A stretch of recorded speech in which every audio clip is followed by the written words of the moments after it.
Manda, cai. O vereador cata o telefone, olha lá o número, cata o telefone. Cláudia? Pois não, vereador. Querida, você está bem? Tô. Onde você está? Estou na palestra do xarope do cientista político, mas você está muito ocupado? Ah, estou vendo a palestra então, mas eu preciso de você. O que aconteceu? Morreu alguém na nossa área. Vereador, então passa o endereço aí e tal. Passa o endereço. Cláudia vai à casa da pessoa, lá dos familiares. Se apresenta como assessora do vereador e diz: podem ficar absolutamente tranquilos que as despesas funerárias do seu ente querido serão custeadas pelo meu gabinete. Eu nunca faltaria a vocês num momento complicado, difícil e tenso como esse. Eu nunca faltaria. Eu nunca faria algo assim. Eu nunca deixaria faltar nada para vocês. E faça. Você vira então o quê? Uma despachante. Você vai desenrolar o problema, vão enterrar e você vai receber o bônus da ação.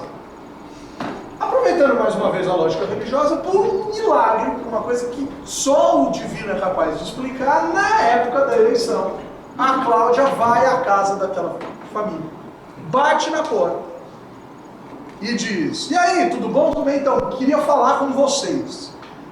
Tem como vocês reunirem aí uns familiares, uns amigos, uma galera da rua, etc, etc, etc, pra gente tomar um café aqui junto na semana que vem? 20 pessoas? 20, 30, 40, 50. Tem como? Ah, não sei. Por favor, hein, gente? Isso é verdade. Não, claro que tem, Claudinha. Pô, imagina, assim, ela vai embora, um olha pra cara do outro constrangido em casa e diz: naquela hora, Claudinha tá firme, tava aqui, etc, etc, etc. Bancou, fez acontecer. Show. Você faz. Claudião vai lá. Ô pessoal, tudo bom, tudo bem? Olha, eu quis dizer, sempre pensei em passar aqui depois daquele ocorrido. Vocês sabem como é que a vida é difícil, mas eu tenho certeza que o nosso querido fulano de tal foi enterrado com dignidade, etc, etc, etc. E assim como eu não faltei para vocês naquele momento difícil, para eu conseguir continuar fazendo isso, para eu inclusive fazer para todos que estão aqui no momento mais difícil da vida de vocês, blá, blá, blá, etc, né? Eu conto com vocês no dia X de outubro, primeiro domingo, vamos voltar, etc. Você cria um arcabouço legal para transformar um direito adquirido numa gentileza, numa benesse que te perpetua exatamente. O clientelismo puro. Essa é a tragédia. Qual vai ser o intuito do vereador então? Aumentar a probabilidade dele conquistar espaços dessa natureza, porque é assim que o eleitor o legitima. Essa é a tragédia. 2004, para aí a gente começar a fechar. Tribunal Superior Eleitoral, nos seus gestos unilaterais, provocados sei lá de que forma ou encomendado por quem, determina, por uma conta feita de algum modo que alguém há de entender, e claro que foi uma conta feita sob a lógica das ciências exatas, corta, lima, apaga cerca de 7 mil vagas de vereador, 7 a 8 mil vagas de vereador municipais. A pergunta feita, encaminhada para a Justiça Eleitoral é a seguinte: pode uma cidade com, vou inventar os números, tá? Com 20 mil habitantes ter 20 vereadores e uma cidade vizinha com 50 mil habitantes ter 9? Pode? Resposta razoável da Justiça Eleitoral, pautada na Constituição. Sim, é óbvio que pode. A Constituição estabelece um intervalo de habitantes e um intervalo de vereadores. Cabe à cidade definir quantos vereadores ela quer. Acabou. Pode. Não. Então não é essa a resposta que a Justiça Eleitoral oferece. A Justiça Eleitoral vai e diz: puxa, é verdade. Precisamos criar uma fórmula para fazer com que cada cidade, à medida em que for crescendo a população, cresça o número de vereadores. Por que tem que ser proporcional?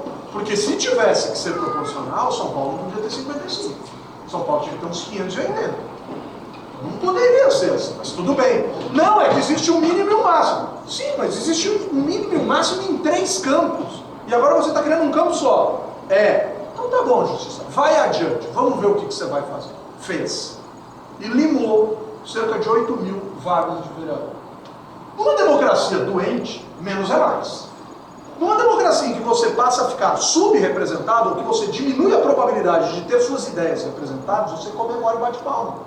Por quê? Porque você acha o vereador uma coisa inútil. Você não gosta de vereador. Mas como assim vereador é inútil? O vereador não é o cara responsável por votar e aprovar projetos de lei da cidade, etc. Você fiscalizar as contas da prefeitura. Né? Como que isso aqui é inútil? Não sei. Qual foi o erro dessa interpretação legal? Tudo bem, existiam projetos tramitando na Câmara dos Deputados, no Senado e tal, para limitar, para criar uma tabela. Excelente que seja assim. É razoável, é plenamente justificável, é passível de aceitar. Mas esqueceram que o percentual constitucional destinado às câmaras municipais em relação ao orçamento da cidade não sofreu nenhuma alteração naquela decisão da Justiça Eleitoral em 2004. Portanto, aumenta o tamanho da fatia por vereador quando você mantém a pizza de um tamanho grande e diminui as bocas que comem. Então eu não divido mais a pizza em 20, eu vou passar a dividir em 9.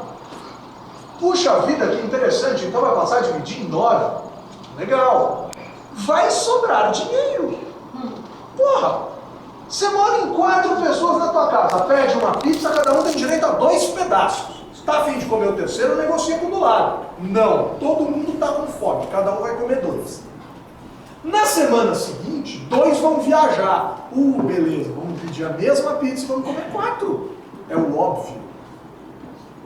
E é isso que a gente vê acontecer. Portanto, um número menor de vereadores a partir de 2004, da eleição que tomou posse em 2005, com o mesmo percentual de orçamento destinado ao legislativo. Aí entra uma frase de um homem famoso, que todo mundo aqui conhece. Nunca antes na história deste país nós assistimos ao milagre da multiplicação dos prédios legislativos. Começou a pintar a Câmara Nova pelo país inteirinho. Roberto, mas isso é legal, pode ser. Agora vamos olhar para a estrutura que foi construída nesse legislativo. Vamos ver que tipo de gasto se fez com essa grana que sobrou. Equipes maiores, gabinetes mais amplos, carros para o gabinete, tudo valorizando o gabinete para possibilitar este gabinete de fazer a sua ação de autopromoção. Eu não melhorei a lógica do parlamento enquanto parlamento.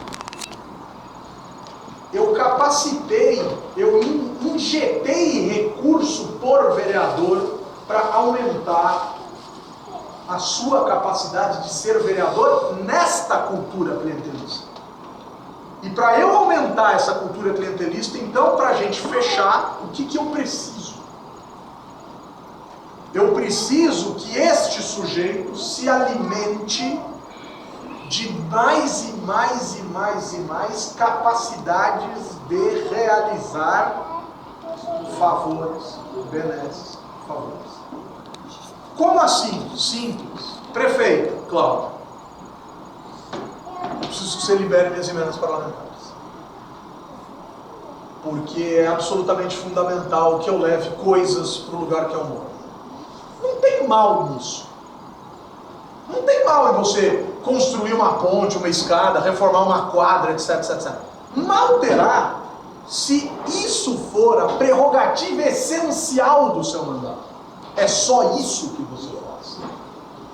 Perceba se não é só isso que esse sujeito faz.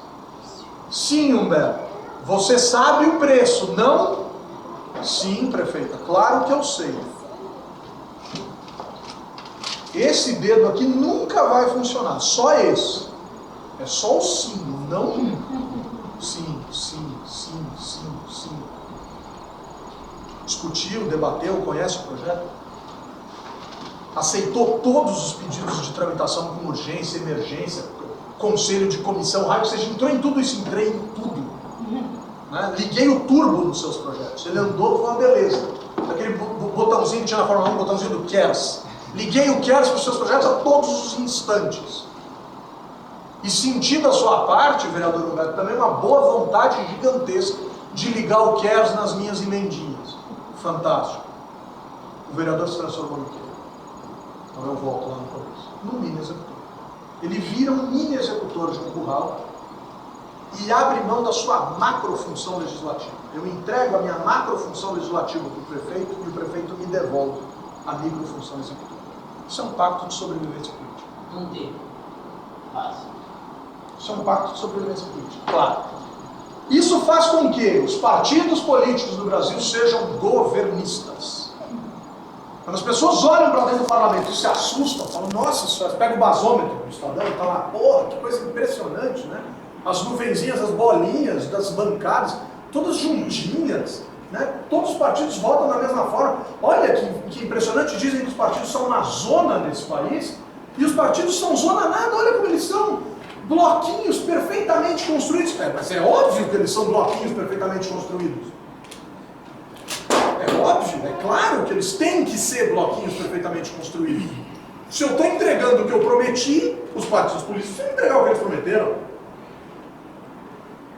Aí é claro que as bancadas imensas serão mais difíceis de serem controladas, as bancadas pequenas mais fáceis, uns partidos ganham ministérios, outros não ganham, uns ganham secretaria nos municípios, outros não ganham, etc, etc. Mas, por sinal, uma capa de uma revista Época de 2011, uma manchete de uma matéria da revista Época de 2011, genial, que era assim, ai governo, e aí 3 pontinhos, e aí falava sobre o governo. Foi uma das melhores pautas que eu li nos últimos anos, vindos das revistas, etc., foi essa pauta do governo. E aí o repórter ligou Câmara a Câmara das capitais e a Assembleia Legislativa dos estados, perguntando como que os partidos se distribuíam. E aí calculava o tamanho das bancadas dos governadores e dos prefeitos. E criou um gráfico em que azul era a situação, vermelho era a oposição. Aí você olhava para a área do gráfico e via o azul era um oceano e o vermelho era uma ilhota, ou seja, vai embarcar na conta do prefeito, do governador e do presidente. Mesmo tendo disputado a eleição contra, mesmo tendo dito que existia qualquer tranqueira no mundo, etc, etc, etc. É assim que sobrevive. Fechando. Nessa lógica, como que eu fiscalizo? É impossível fiscalizar, é impossível. É impossível. Porque quando eu entrego a macrofunção legisladora, eu não entrego apenas a função de criar projetos de lei que vem do Executivo, porque isso, inclusive, a ciência política nos seus apontamentos, nos seus estudos e tal, tem considerado uma coisa razoavelmente justificável. Da onde vem esse razoavelmente justificável? Do seguinte ponto de vista questionável. O prefeito é, de forma mais clara para a sociedade em linhas gerais, um ofertante de políticas públicas mais claras. Ele tem mais espaço para falar a respeito delas. Ele tem um programa de governo que, em tese, deveria conter as principais temáticas de uma cidade, né? Ele tem vontades, desejos, ele tem um corpo técnico gigantesco numa cidade como São Paulo, né? Os secretários, os funcionários, os técnicos. É um negócio imenso, imenso, imenso, imenso. Então, em tese, a prefeitura teria muito mais condições de oferecer essas ideias, de ofertar essas ideias.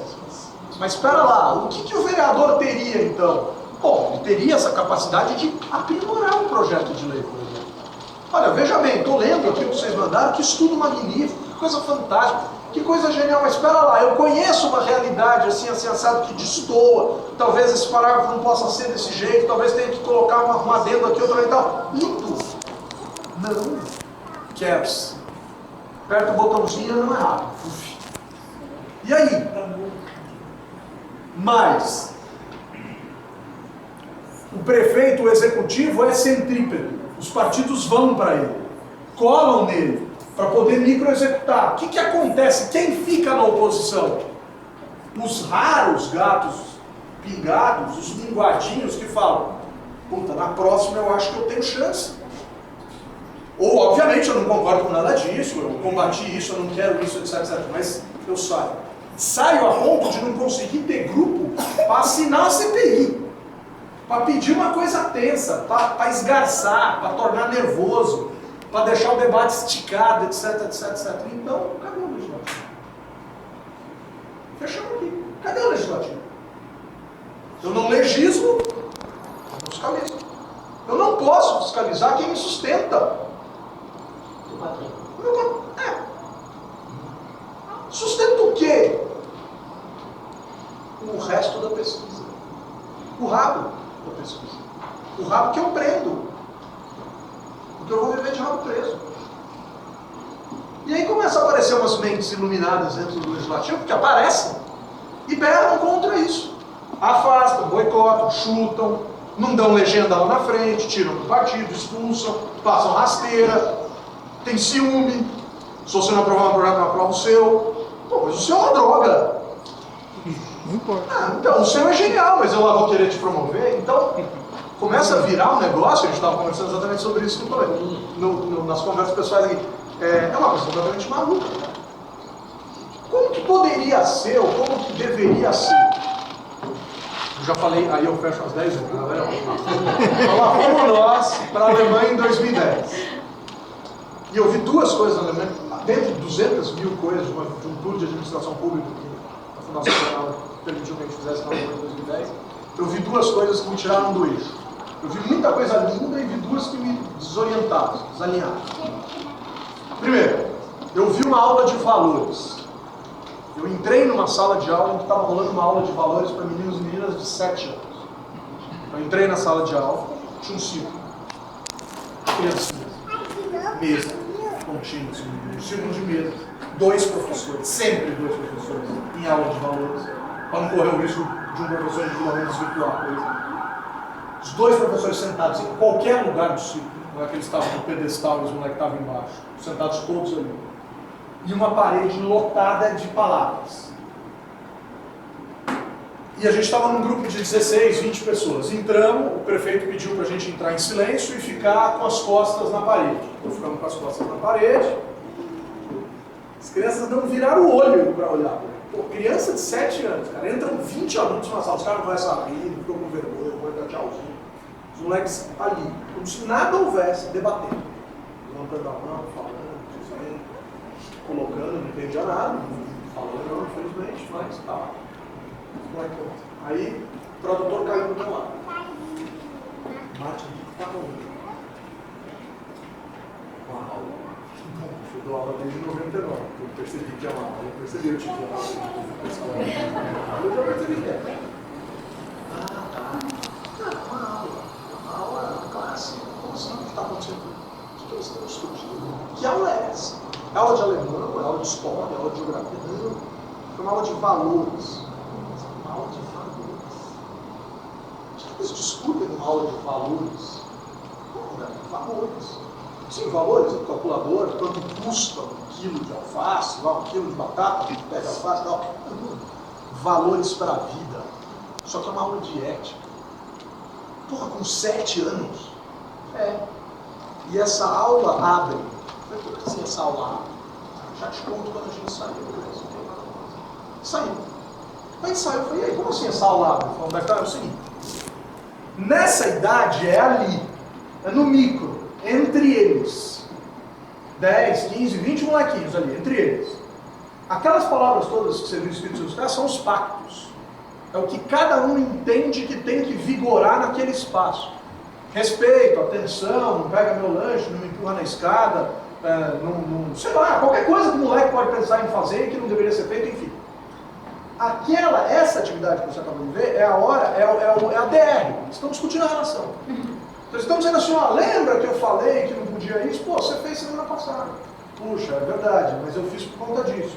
Sim, mas um dos valores é não vinga, conversa. Você se vingou. Puxa, é verdade. Então o nível, a maturidade que se atinge com 7 anos é essa. Você começa a implementar esse tipo de situação. Tá, tudo bem. E o que abre? Cada série vai abrindo. Então aqui é na turma, depois é 2 turmas, depois é um ano inteiro, depois é a escola, e no último ano é a cidade. No último ano, no que vocês no Brasil chamam de 8ª série. Assim, tá, a gente está no 9º ano já. Avançando. Nós chamamos o pré em primeiro e a 8ª virou 9º. Tá avançando. 9º, ótimo. Então, o que eles fazem no 9º ano? Então, eles fazem alguma coisa pela cidade. Não entendi, cara. Puta, mas vocês estão ruins no Brasil, hein? Deixa eu te mostrar. E fomos na aula do nono ano, de valores. Os caras estavam construindo um aquário para colocar no centro de atendimento ao cidadão do município. Mas como assim? Não, eles andam pela cidade e identificam uma coisa. Falam, pô, ali ficaria mais legal assim. Ali ficaria mais legal assado. Ou esse parque tá sujo, esse muro tá feio. Enfim, os caras adotam alguma coisa. A gente adota vereadores, eles adotam algo físico para falar, vamos melhorar isso. Eles foram ao centro de atendimento ao cidadão, que colocou, com todo respeito ao banco ao qual eu sou cliente, a minha agência bancária, dessas personalité, Prime, Browser, Estilo, não sei o que, no chinelo. O centro de atendimento do cidadão é genial de maravilhoso. Eles entraram no centro de atendimento do cidadão, olharam e falaram, está faltando vida. Eles resolveram construir um aquário. Detalhe, né? A molecada tem aula de ferramenta semi-industrial desde a 5ª série. Tudo bem, isso é uma escolha, não é? Né? Eu sou mais da pegada da cidadania do que de ensinar a mexer em ferramenta. Vai ver que é porque eu sou sociólogo, se eu fosse mas a pegada é essa. E os caras estavam montando esse aquário. Eu falei, bom, e aí? Aí entrega o aquário lindamente, vai lá, bate palma, corta a fita, chama vereador, chama prefeito. Não tem nada disso. Não, tudo bem, mas aí esquece. Não. Esse é o ego entre eles. Isso vai mantê-los juntos por muitos anos. Eles vão revezar, eles vão se encontrar, eles vão vir aqui visitar os peixes, eles vão vir dar comida, eles vão ficar em contato no Facebook, vão dizer, oh, quem pisou na bola que semana passada tinha que ter trocado e não foi. É isso. É mínimo. Mas é no mínimo que você constrói a sensação de pertencimento, de troca, de cidadania, etc, etc, etc. E a segunda coisa, isso num estado ali do fronteira com a França, tal, perto de Estrasburgo. Aí voamos pro outro lado, vamos para Dresden. Chegamos em Dresden e o deputado estadual ia receber a gente. Ah, legal, deputado estadual, receber, conhecer a Assembleia. A Assembleia de Dresden é um negócio maravilhoso. O deputado almoçou com a gente, comemos, batemos papo, conversamos e tal, deputado. Aí um dos caras levantou a mão e falou assim, o senhor não quer mostrar pra gente o seu gabinete?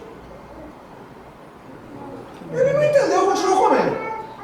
Deu mais uns 15 minutos, cara, Márcio, tradutor, pergunta aí de novo, cara, se ele não vai mostrar pra gente o gabinete dele. Ah, ele está perguntando. Tá bom, continuou comendo. Terminou o café, se despediu. Aqui no gabinete. Mas ele não vai mostrar pra gente a porra do gabinete dele? Cara, eu não entendia. Tanto querem que eu conheça, que conheça o lugar que eu trabalho aqui dentro. O que estava passando na cabeça dos brasileiros? Pô, um lugar lindo como esse, imagina como deve ser o gabinete do cara. Isso é uma coisa genial. Deve ser uma coisa pra ele, deve ter um mapa da cidade de cara perto, assim, do estado, top, né? Tudo, deve ter uma... Aí, beleza. Ele falou, tá bom, vamos. E fomos. Bloquinho, andando pelo corredor, tinha uma porta dupla, assim, ele abriu. E a gente entrou, cara, tinha planetas. Uma mesa gigante de reuniões no meio. Tinha uns gabinetes, tinha umas salas, assim, de vidro e tal, com umas mesas menores. E tinha um monte, no meio, assim, tinha um monte dessas baias de trabalho. Cara, foi muito engraçado. A gente entrou e falou assim, rapaz, depois fala do Brasil, cara. Depois fala que o deputado, vereador, deputado brasileiro tem privilégio. Olha isso, cara. Olha o raio do gabinete desse desgraçado. Vereador, onde o senhor senta? Ah, vocês querem ver onde eu sento? Tá bom. Aí lá foi ele estava com uma pastinha no chão, botou assim no lugar, era uma baia. Eu sento aqui. E quem senta nessa baia da frente? O meu outro colega deputado. Não, X. E do seu lado, o outro deputado. Nós, deputados, sentamos aqui. Aqui tem uma mesa de reunião do partido que a gente se reúne. Se precisar ter algumas reuniões setoriais, tem essas salinhas menores, que a gente conversa nas temáticas, etc, etc, etc. E esses funcionários aqui são funcionários do partido. São funcionários da CDU. Não, bicho. Não. Como assim? E você? Não tem eu. Eu sou um membro, um funcionário, um indicado, uma coisa do partido político. Eu pertenço a um partido político. Ah, fica a sensação para nós, deputado, que o senhor não é maior que a Assembleia. Né? O seu partido pode sonhar em ser, pode ter ideias diferentes do partido vizinho, mas tem uma lógica de grupo, né? Aham, tem. E aí vem 2 moleques da Alemanha para cá, eu levo eles para almoçar com o deputado estadual, a gente entra no gabinete dele, e os 2 moleques, por respeito, entraram no gabinete e tinham 4, 5 funcionários trabalhando e cumprimentou todos assim: olá, deputado! Olá, deputado! Não é isso. Isso aqui é dele. Mas para que precisa disso? Então, você nunca vai entender. Precisa passar uns 2 anos. E a gente tem um poder legislativo necessário. A gente tem 7 mil. Pois é, não, tem umas coisas geniais. Né? 7 milhões de eleitores, 55 vereadores, 30 partidos políticos, nessa cidade existem efetivamente todos, né? Parte desses partidos, uma boa parte dessas legislaturas representadas na Câmara Municipal, e a gente quer discutir como isso funciona, sem passar pelo eleitor, cara. Sem passar pelo eleitor. Então, quem somos nós? Nós somos adensadores do caldo cultural.